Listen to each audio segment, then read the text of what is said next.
And we are live. Hello, folks. This is Ruben Dua from the Connection Loop podcast. I'm so psyched to have Ryan Hanley with me today because we're gonna explore this topic that frankly a lot of us has been through, which is it's the Phoenix Rising. It's the getting fired to getting fired up as a CEO, as a business owner, as a new leader in some capacity. And we've got the best person to talk about it, Ryan, with us today. Ryan, if you could start with a short bio, and then let's get into this. Yeah, well, it's great to be here, man. I appreciate the Yeah. time. I am the founder and CEO of a national digital insurance agency called Rogue Risk. I will not bore everyone with insurance specifics because I know everyone hates that topic. I'll answer any questions you have. My journey is kind of long and winding. The 10 cent tour is really, I may look young, but I've been in insurance for 17 years. And that I've seen both the traditional side of the business and the digital side of the business. And when I All right. started, What's your age? Sorry to interrupt. What's your 42, age? 42. Okay, cool. Yep. So when I started the agency, and we can get into the details in a second, there was one core idea that defined who we were and what I wanted to do was this idea of a human optimized agency. And really this applies to any business. So take insurance agency, which is what we call our businesses, out and imply or input whatever your particular industry or business is.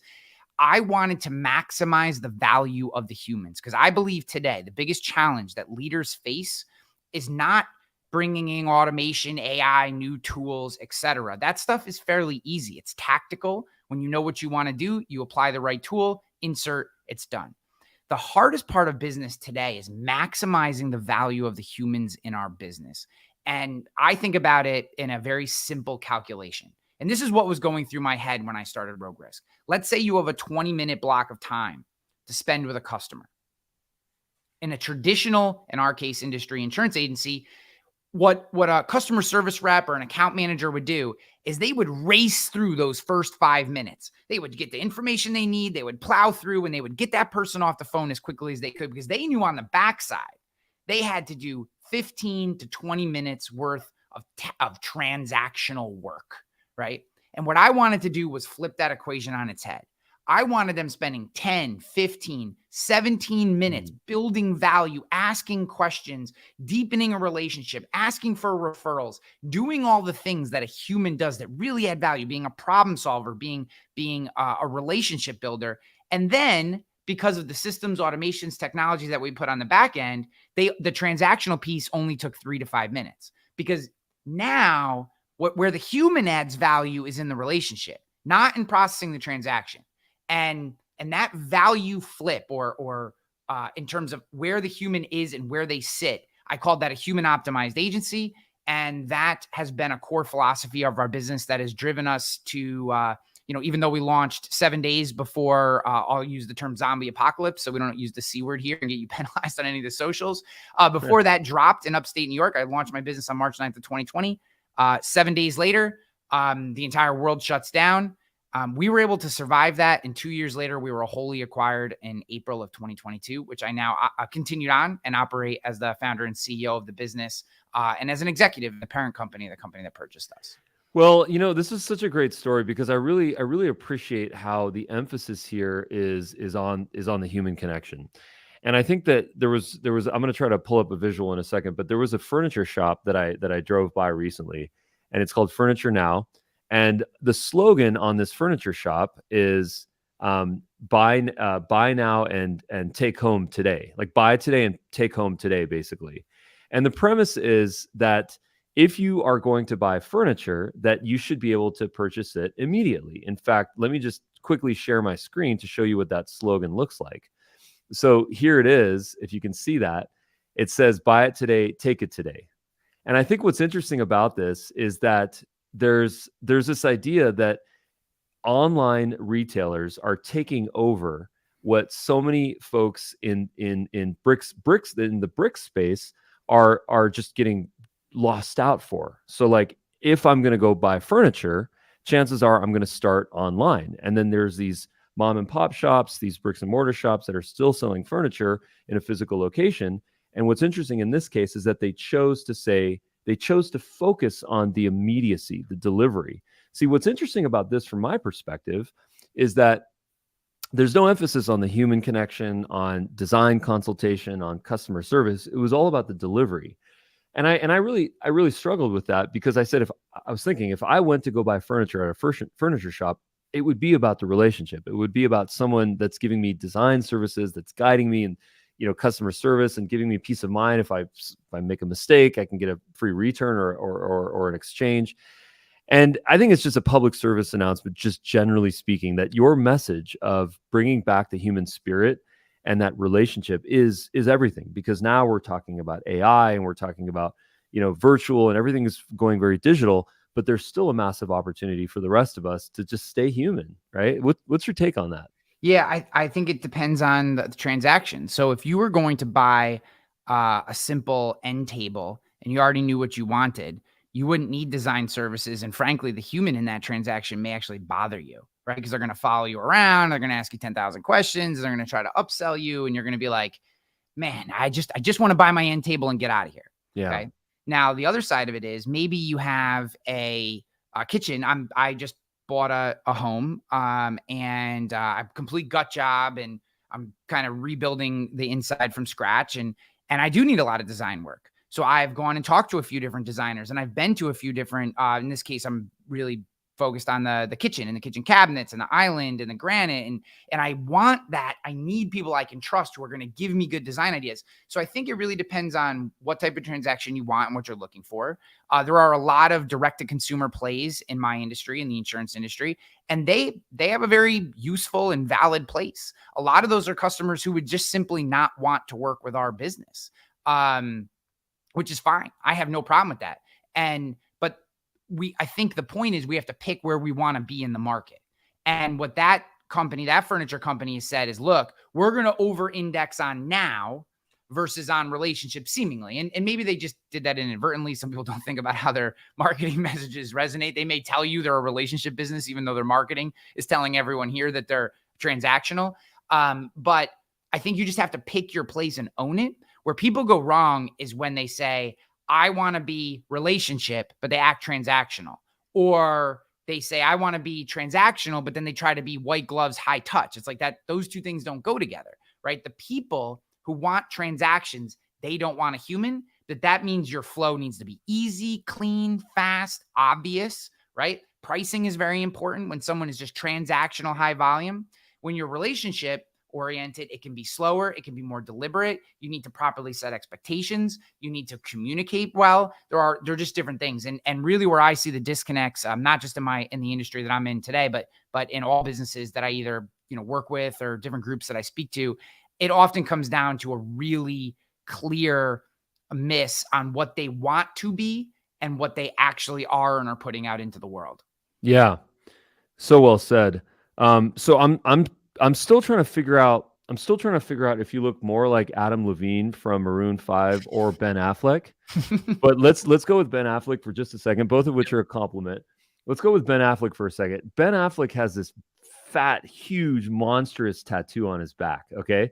And it is of the famous Phoenix Rising. And of course, if you don't know, the Phoenix Rising is the bird that rises from the ashes to be reborn, to be rebirthed, to come out as a newly formed identity. And this is what Ben Affleck has done such a good job at. Here is that glorious tattoo on his back. Tell me about your Phoenix Rising moments in your life. What have you been through? Talk to me about failure. Talk to me about, zero to hero. Yeah, I'll just take you back to the relevant business parts. I could go back further into my life, but I feel like then it's just getting a little gratuitous. If there is a theme in my life and career, it has been seemingly I am destined to make every mistake and experience every different type of failure or loss that possibly could happen. So at this point, I'm fairly used to it. And that's not feel sorry for me. That's not 100% not what I'm saying. If anything, it has been something that I've learned to wear as a badge of honor and continue to grow through and feel very strong. And, each iteration of my career and my well-being as a father, as a partner, et cetera. I think I'm better at those things for that. So I just want to preface what I'm about to tell you with like, this isn't meant to be a sob story. It's a journey. I got into the insurance industry in 2005, 2006. essentially as a dowry for well, she's now my ex-wife, but at that time, my future wife's hand in marriage. Her father owned an independent insurance agency. I'd bounced around. I'd worked for a top 5 accounting firm. I'd worked for American Express. I'd worked for a bunch of big companies, and I hated all of them. Not anything against those particular companies, just large bureaucracies are not a good fit for me. And he had a small 12-person agency. And I think he just didn't want his little girl to be married to a bum. So he kind of like mafioso style pulled me out of a Christmas party, sat me down in those, the offices in people's houses where you're like, this is so uncomfortable and ridiculous that no one can ever actually get work done here. It was like one of those. It was like one of those places. Well, there's the phone, like the duck phone, right? Yeah, and then it's just like, the green lamp. The desk is only like 6 inches deep, and the chairs are just large and gaudy and uncomfortable. And well, you know why, right? You know why, right? It's because that's where they make an offer you can't refuse. Which is what he did. And with his son, my future brother-in-law at the time, standing over his right shoulder, essentially said, seems like you don't have a good path yet. Why don't you come sell insurance? So I said yes to that. And that's how I got in. And I was putting 50,000 miles on the car, driving from strip plaza to strip plaza, handing out business cards, networking events, all the stuff that a small business in 2005, 2006 would do. I did all of it. And I was really terrible at it. I was terrible. I hated every second of it. I couldn't make any sales. I felt like I was interrupting people's lives. I could not disconnect. I just couldn't do it. I would get so nervous, and I just felt like I wasn't adding value. And it doesn't matter. I was terrible. So 18 months in, he calls me into his office and he tries to fire me, essentially. And I do what any self-respecting man does. I got down on my knees and I begged him, don't make me tell that. Then at that point, she was my wife. Don't make me tell your daughter that you fired me. Please let me have one more chance. He agreed, thankfully, but I knew something had to change. And the change was, at the time, the internet was starting to become a thing. And I took to the internet. And what I found immediately is that people use the internet for solutions to problems. So I said, hey, I've been doing insurance for 2 years. I barely know this complex, ridiculous, convoluted product. How do my customers know anything about it? So I just started answering questions. Actually, a good buddy of mine popularized this with his book, They Ask You Answer. I've known Marcus Sheridan for more than a decade now, and he's the best. But, I was essentially doing that. And I was writing blog posts. And what really kind of turned my career around was in 2010, we redid our website and whatever. And there was kind of some back and forth on who would be compensated, et cetera. And finally, I convinced them to say, hey, if I'm going to do all the work on this website, just let me write the leads. Just let me generate the leads. I'll take the leads. I'll write them and give me my standard commission split, whatever. They agreed to that. So what I did was something I called the 100 Insurance Questions Answered in 100 Days Video Challenge, which is a mouthful and a terrible title. I'm better at titling things today than I was at that time. But what I did was, for the month of December 2011, I answered every single human I came in contact with. I asked, if you could have one question asked about insurance, no questions too small, too large. There's no silly questions, no stupid questions. You can have one question asked. What would it be? And I gathered 142 questions, and I pared them down to 100, make them nice and clean. And on January 2nd of 2012, I started answering those questions every single day, 2 minutes or less, in a video. I'd upload it to YouTube, and then I take that YouTube video and I embed it on our website.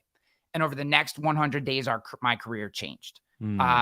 We started generating a massive amount of traffic for that time. No one had ever done this before. I was answering questions online that no one had ever answered about insurance before. And there's more to this that we can go back to and poke into. I want to get to your question about being fired. So fast forward, I'm all in on digital.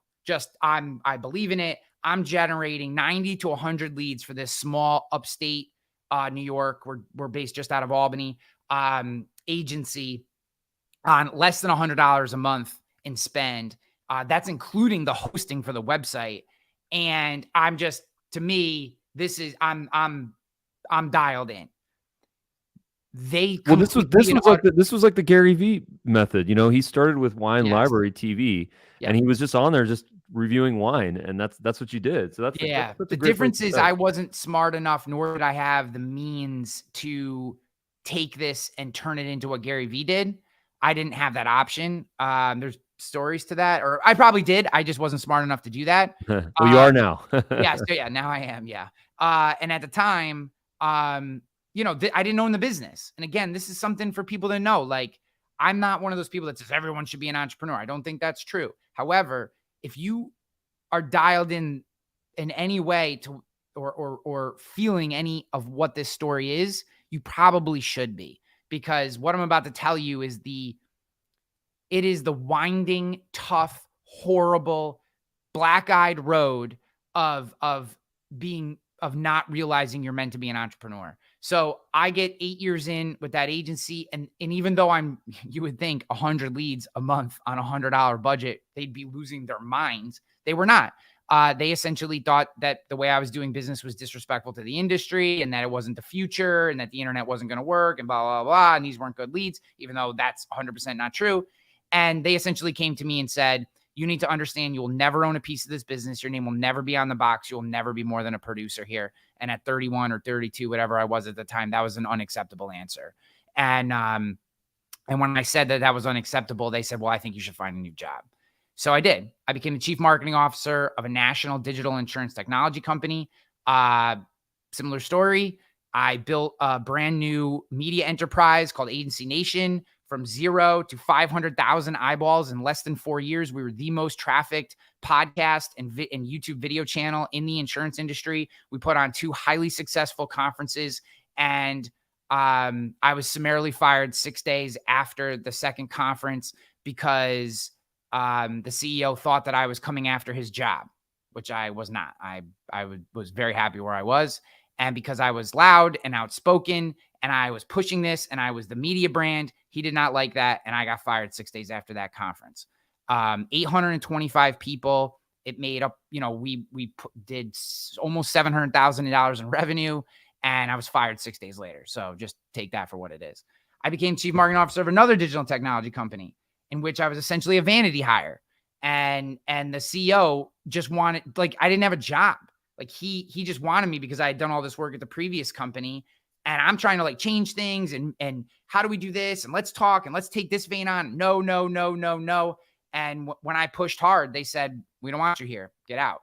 And out the door. Because I think they thought I would have been happy just sitting around cashing a check. It was a big check. It was the biggest salary I've ever gotten in my life was at that place, that literally they thought the salary would be enough for me to just kind of bop around and shake hands and go to conferences. And it was no, that's not who I am. And so I get fired again. And then I thought maybe the insurance industry is just not for me. Maybe just they're antiquated. They're old. It is filled with, old, fat, white guys who don't want to change. And I love them, but they're really tough to deal with, and they don't want to change, and they are set in their ways, and they don't like anyone coming in and disrupting. And it's just it's very difficult. So it's okay, maybe it's not for me. So I became the CEO of a fitness franchise. It was local to the Albany area, 6 location, highly successful fitness franchise. The founder came to me and said, look, I've taken this as far as I can. I'm not a business guy. I'm a gym guy. I want to grow. I want to go regional, and then I want to go national. And I'm highly in tune with fitness is a very big part of my life, and we can talk about why. But I said, this is the next best thing. Oh my gosh, I get to work. I wore Lululemon to work every day, and part of my job was at noon working out with members to be part of this. It was the best. I loved every second of it. And that's what I do. Yeah, dude, it was amazing. And I was this is so good. And I didn't have to travel as much anymore, even though I still was doing some speaking. I could do it on my terms. And I was so happy. Grew them 2 new locations. We went from 2,100 to just over 3,000 members in less than 9 months, at which point the CEO said, quote unquote, the business is fun again, and you're my largest expense. Thank you, but no thank you. And out the door I went again. That one kind of rocked my world. I really indexed my life, my family, I keep saying she's not my ex-wife, but she was still my wife at the time. She was very ingrained in that community. And that really shook me to the core and put me into a very dark place. And there's a lot of dark places in this journey, but that put me in a very dark place. And I had to do a lot of soul searching. And I realized that I would be a fool to believe that this wasn't the universe telling me that I was meant to do my own thing, to run something the way that I believed it should be run, to speak in the way that I believe should be, the words that should be spoken. And that's when I decided to build Road Risk. I did not know COVID was coming. That would have been nice because it's not easy to start insurance, as much as it feels like an insurance agency, because there's not a lot of physical product. It's a very expensive business to start. So it took about, I think it was like $47,000 to launch the agency. And 7 days later, COVID hit, and every single business, we only do commercial insurance. Every single business in the country shut down, and I did not sell a policy until June. So for the first 3 months, I didn't make one sale, and I essentially kept the bourbon industry in business during that time, which was another dark period. So that is how I got to where I am today. But we're thriving, 25 people, growing like crazy. And, they're ask away, whatever's interesting in there, you can ask away. Well, what kind of bourbon? Maker's Mark, or what are we talking about? I mean, at the time, it was a lot of Maker's Mark. It's not bourbon, but I really love Japanese whiskey. Best. So yeah, I'll tell you something interesting. And back then it was expensive. Now you can get a bottle at Costco of the brand that I buy. I can't remember right now. It's like $38, but back then it was like 70 minimum for. Yeah. I really like Nico. There you go. Yeah.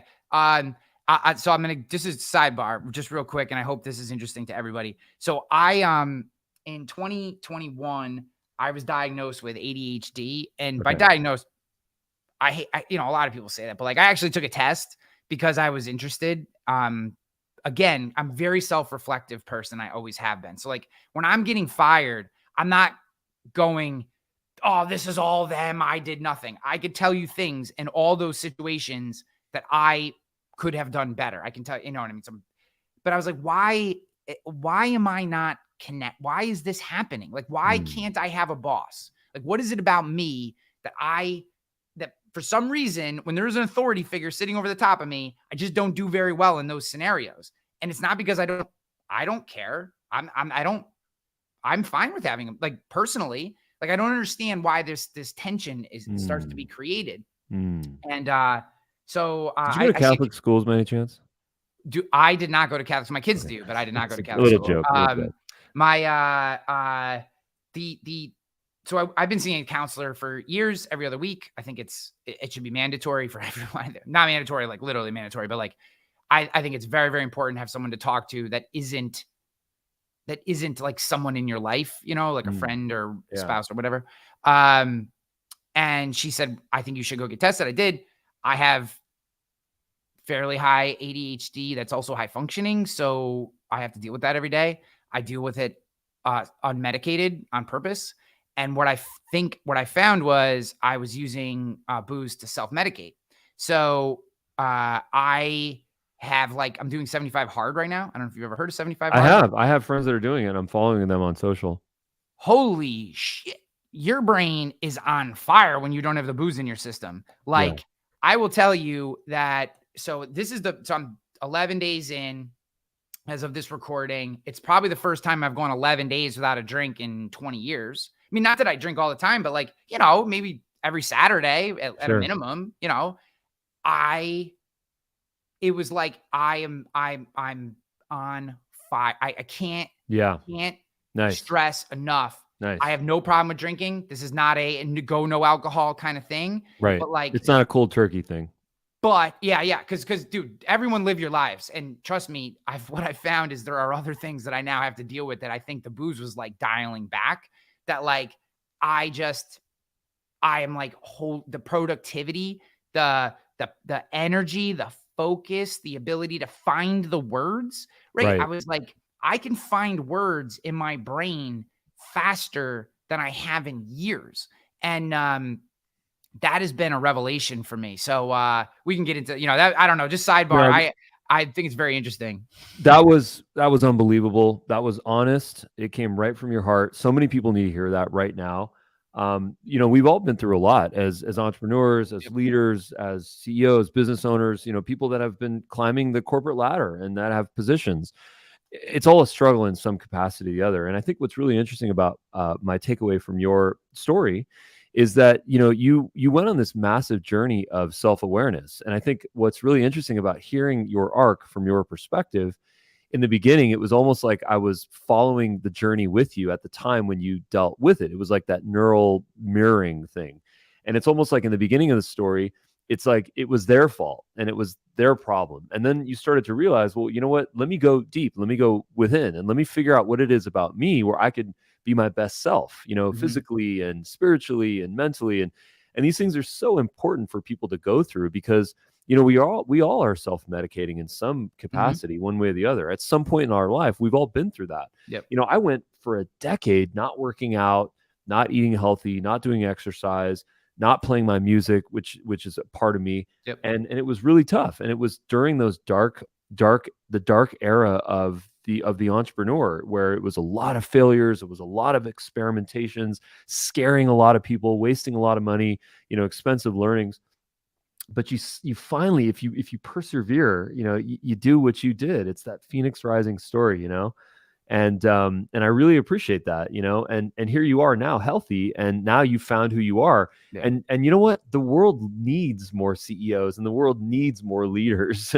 That's actually what we're lacking. So what a gift it is to have found you and a leader in our community, to inspire us, because we need someone that has that like burning maniacal rage. And some people, I've been told I have ADD and HDAT as a kid. When I was on the tennis court, I would flip my tennis racket around and pretend like I was playing a guitar, which people would hate, the people that I played with.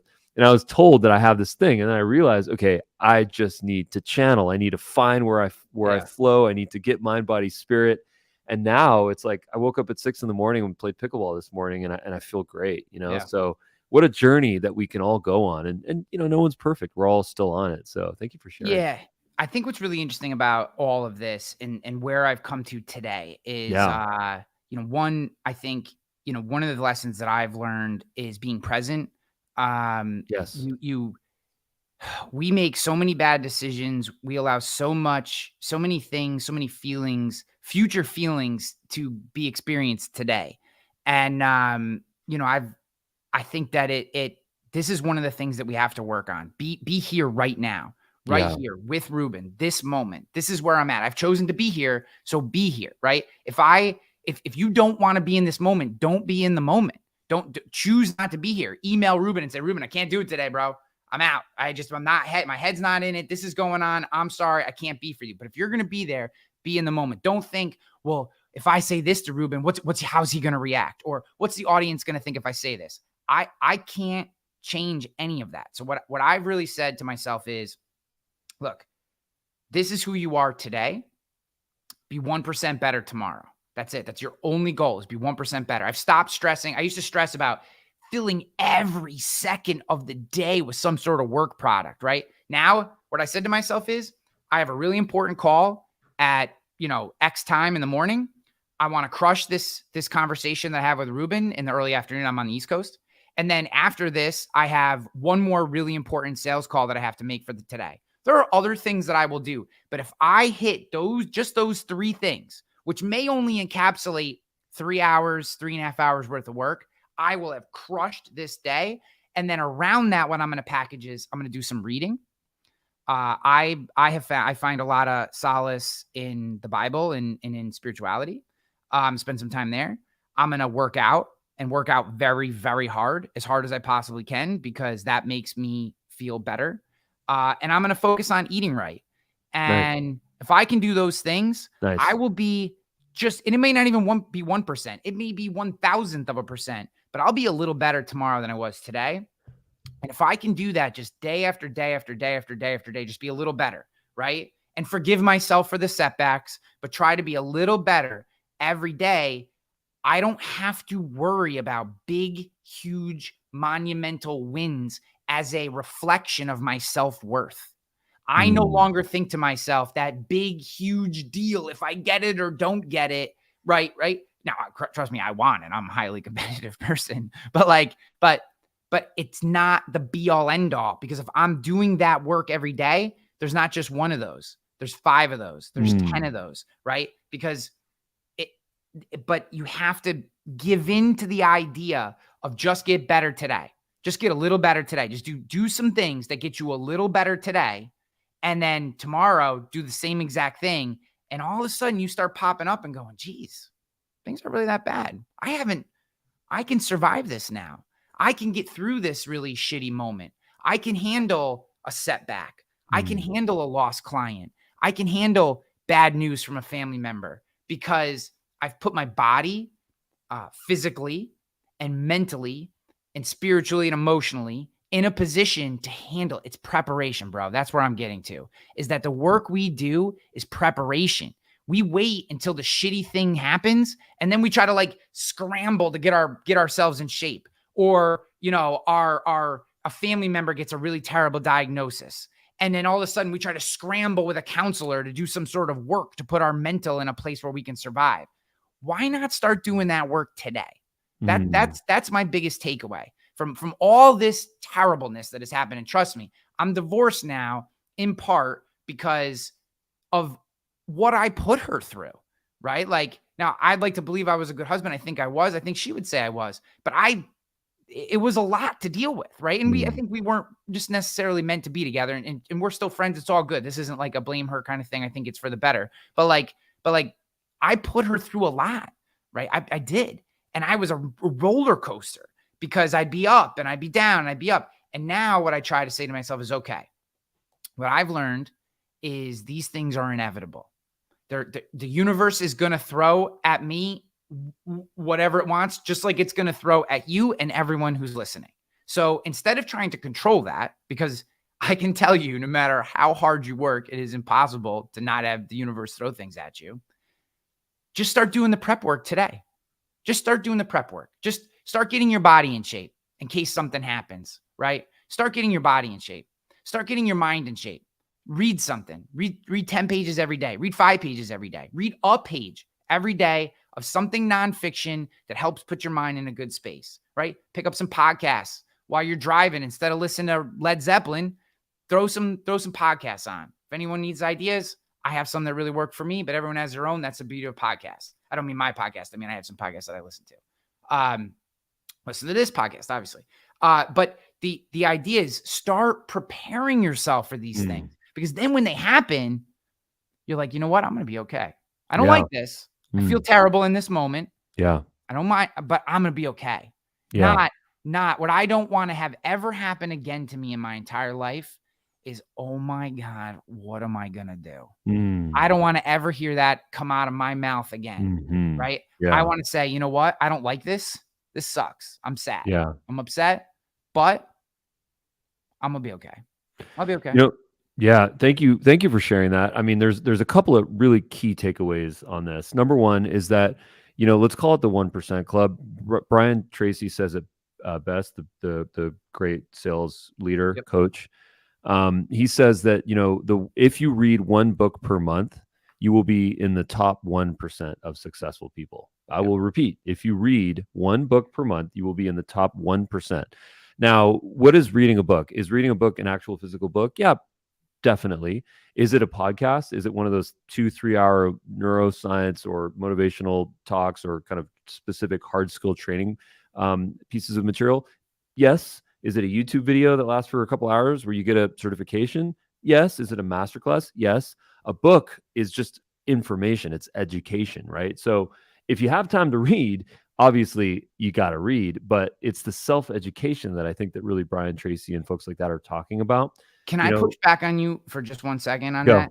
Go. I actually believe that physical books need to be part of the equation. And here's the reason. One, I terrorize my physical books. I dog ear them. I write in them. I underline them. This is not a book. I'm not consuming this. Right. I am engaging with it. This is a textbook for me. And I'm not going to move the camera, but this is, I'm recording from my bedroom in case anyone had a question about that. I have a stack book thing here. I have stack books over there. I have stack books over there. And what I do is when I read a shitty book, I take it and I throw it in the garbage. I got into a book. I'm not going to name who because I was really hoping that the book was going to be good. I got a chapter and I was like, this is terrible. The message was okay. The writing was so bad I couldn't handle it. So I threw it in the garbage and I popped up another book and I terrorized that book. And I just read, and some of the books are easy reads. This is How to Be a Rainmaker by Jeffrey Fox. If you're into sales, nothing in here is going to bend your brain, but man, you can blow through this in like 3 days and like, there's tons of great stuff in here. And I've already taken some of these pieces and shared them with my team and I go back and they become reference material. And I think that the reason I like books so much is you can't do anything else when you're reading a book, right? When you're listening to a podcast, when you're watching a YouTube video, you can be doing the laundry. You can be doing whatever, you can be doing a million different things. And that's a great, I go on walks. I do 45-minute ruck walks every day. I listen to podcasts or I fire up a YouTube video and I just stick it in my pocket and I listen to it. Like, I think that's wonderful. But when you are reading a book, what you've said is, this is the only thing I am going to allow my brain to focus on for this period of time. Now you need to be discerning with that time. Don't spend your time on crappy books, right? Don't collect books to collect them. If the book stinks, throw it in the garbage, buy another one. You wasted $20. So what? Right? And I don't believe in the whole go to the library stuff. I get that people are like, if this book is good, the first thing I do is I rip the jacket cover off and I throw the jacket cover in the garbage, because jacket covers are for people that want to line their books up on a bookshelf and have a fancy bookshelf. I don't want to have a fancy bookshelf. I want to have a bookshelf like the Library of Alexandria. That's what I want. I want a bookshelf that allows me to be the best leader, the best person. It's some of it is this. Again, this book, I mean, would I recommend it? Yes. Is it going to change? Is it going to rock your world? Probably not, but it's really, really educational. Tons of tidbits. I really like the way Jeffrey writes. It's clean, easy. This one will stick around. I got others. Never Split the Difference. 10X is Easier Than 2X. Marcus Aurelius' Meditations. Discipline Equals Freedom. I mean, these are books. I mean, I could go through a laundry list of books that, to me, I think of it like, what is Ryan's personal Library of Alexandria? What is the most important knowledge that I have focused on, consumed, dog-eared, written in, notated, underlined, that is going to help me be the best version of myself that I can go back and reference whenever I need? And I only think you can get that with books. I love all the other things and consume them as well. But to me, physical books are special and that you can't do anything else. Well, there you have it, you guys. I think Ryan is right. I mean, I think that, reading books, being present when you're reading a book, there's nothing like it. I've read so many hundreds and hundreds of books. I'm like you. I have bookshelves and I highlight and I tear the jacket off. So I completely respect that. But I will say that when I got a YouTube paid subscription and I started going specific on tactical information, where it's like direct on the screen, direct on my laptop, direct on devices, I was able to acquire hard skills. That's really good. Yeah, like hard skills, very specific hard skills. Because for my profession, I'm a technologist, I'm a product developer. So a lot of it is building technologies, and it has to be very, very knee deep into the code, into the thickness of it. Yeah. And I think that helped me. But yes, listen to Ryan. Read what's the doctor's orders here? 1 book per month. All right. Yeah. All right. There it is. Okay. So let's change gears a little bit. So take me through a little bit, just to close out here. Take me through your sort of final takeaways of people, how they can kind of deal with the failures that they've gone through in their lives, and how they can actually turn that into their truest essence, into their truest success forms. So there's nothing that any of us will experience in our lives that someone else in the world, either living or non, hasn't experienced before. So you are not alone. That's the first thing. I create a fairly high volume of content on Instagram, pretty much specifically, with the sole purpose of sharing just kind of how I live my life and the people I interact with, et cetera, how I've gotten to where I am, so that people know they're not alone. I just want people to know, like, that, like, a lot of times, depending on the type of keynote that I'm doing, some of them are highly tactical, which aren't my favorite. But although I'll crush it if you need one. No, I'm kidding. But I will. the ones that I really enjoy are when we talk more about leadership, when we talk more about kind of the emotional side of leadership. And I recently did a talk, and the one I said, "What do you want this talk to be?" Like, they called me and they're like, "We want you to come in and speak." I'm like, "Okay, great. What do you want me to do?" And they just said, "We want you to talk about community," which is broad and tough. It was an MBA program for a college, and basically what I told was parts of the journey that the audience has heard today, with the idea of we're only alone if we allow ourselves to be. There are so many other people out there looking for connection, that have a similar problem, that are experiencing a similar thing, that have either done it before or are worried it may happen in the future, or have tangentially experienced a similar thing, and they just want to connect with you, and they want to talk about it, and they want to know, one, that I'm not alone. Two, how are you doing? Right? How are you getting through it? What can I learn from you as well? Right? And by finding a community, and I like the tight communities, I think, are the best. Big, huge communities are great. I just don't think they're great for this particular thing.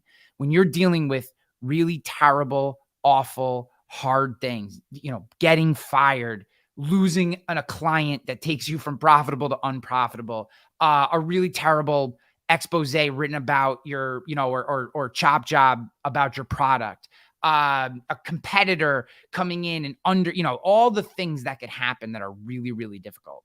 A spouse leaves you. There's just so many things that could happen. First, experience the moment. Don't deflect from it. Let the shittiness roll over you. If you got to cry, cry. If you got to scream and pound your bed and rage, do it. If you need to be sad, let it happen. But let it wash through you, because if you allow it to fully wash through you, it'll be done quicker. And once it's done, go find people to talk to. Find a tight-knit group of people who've experienced something similar, and what you'll find is you're not alone. Other people have dealt with similar things. You'll learn how they dealt with it. You'll learn ways that you can, tools that you can put into your tool belt. I think of all these things as tools, right? I have a tool that helps me calm down. I know that people don't love religion these days, but I say the Our Father prayer. That works for me. For me, just repeating the Our Father prayer until I calm down is something that has really helped me, or helps me just find center. It could be any mantra for you. For me, that's what works. But find some simple mantra that just to calm you down in the moment. Okay, I'm calm. Now I can listen. Now my ears are open. What is this person saying to me? Okay, how did you deal with it? These are the things we need to take in. And when we know we're not alone, and we've at least allowed that initial wave of emotion to roll over us, we become open to how we start to pull ourselves out. And then you just have to want to do that. No matter what you, Ruben, or I, Ryan, say, we cannot force anyone to pull themselves out of a dark place. Every journey will be unique, but once you decide to pull yourself out, there are so many people and so many resources that want to help you, not just that are willing to help, that want to help you. And if you seek them out, you'll find them. And that's how I've gotten out. It's been a different person, a different thing every time for me. Almost every time it's been something different. But finding a group of people, allowing the emotions to roll over myself, and then just doing the work to get back out. It's terrible advice, but it's the best advice I got. There it is. Well, Ryan Hanley, thank you so much for your time. Where can people connect with you on social? I got your LinkedIn account right here. LinkedIn's a great place. I publish a lot of, obviously business stuff there. But if you're interested in a lot of this other stuff that I talked about, you can get me on Instagram. I'm Ryan_Hanley there. If you're interested in, I have a podcast that I do. I just dropped an episode the day of recording this. That's at ryanhanley.com. And if you're interested in all the nonsense that I talked about with insurance, you can go to roguerisk.com. And that's me. There it is. All right, Ryan, there's your social handle. Yeah. And I just wanted to give a shout out to Roger here with some great feedback. He says, you're not alone. That's exactly what you said.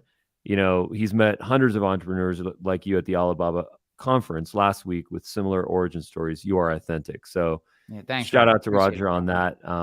Folks, just get out there. Let's be authentic and let's fail fast. Appreciate you, Ryan. Yeah, thank you so much, man. This has been great.